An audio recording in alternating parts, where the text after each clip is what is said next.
guddiga sare ee culimada Soomaaliyeed anagoo ah Sheekh Bashiir Axmed Salaad Sheekh Nuur Baaruud aniga oo Cali Wajiis ah Sheekh Soomo Sheekh Abdulqaadir Soomo Dr. Maxamed Xaaji waxaan halkan ugu nimid inaan iska dhaafsano sida caadaduna ahaa jirtay kulamadii caadiga ahaa oo mar walba la isku dhaafsanayo arrimaha talooyinka dawladda iyo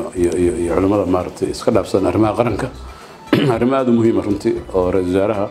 mar waxa uu culimada siiyaa mar kastaba xogta dawladda iyo umuuraha hadba wixii qabsoomay xilliyadii ugu dambeeyay iyadoo runtii dawladda guulo badan oo wax ku ool ah culimaduna ay runtii aad u taageersan tahay iskaashi badan ay la leedahay dawladda markii malafaad badan oo nooga warbixiyay ka bacdina arrimo badan oo iyadana culimadu soo diyaarsatay ayaan talooyin ka siinay oo ay ka mid tahay xajka iyo sida ugu fiican oo lagu xajin karo iyo sidoo kale amniga talooyin ku saabsan iyo cabashooyin nagu soo dhacay oo bulshada xaggeeda nooga yimid oo runtii oo aad nooga qamciyay noona sheegay in waxyaabo badan oo dadku ay ka cabteen wax laga qabanayo oo maantaba loo fadhiyay isagoo shir u gudoominayay dadkii xubnihi kale oo ay khuseysay ay u fadhiyeen amniga marka sidoo kale waxaan runtii arrimo muhiim iska dhaafsanay arrimaha ku saabsan garsoorka hagaajintiisa iyadoo hadda dawladdu ay arrimo badan oo aad u muhiim ay wado waxa kale oo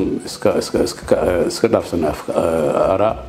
in runtii loo baahan yahay marxalad aad u muhiim maadaama la marayo dalka la rabo in dib loo amniga loogu baahiyo dalka oo dhan dawladdu ay shaqo badan ay hayso in mar walba wada tashi joogta culimada iyo ka dhaxaysa xukuumadda dhowr wasiirka amniga kamid yahana waa ballansanahay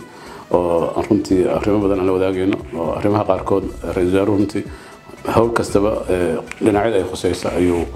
tawjiihaad ka siiyaa marka runtii shirkaas guul ayuu kusoo dhamaaday aadna ugu mahadcelinayna ra'iisul wasaaraha waqti aad u fiican waana siiyey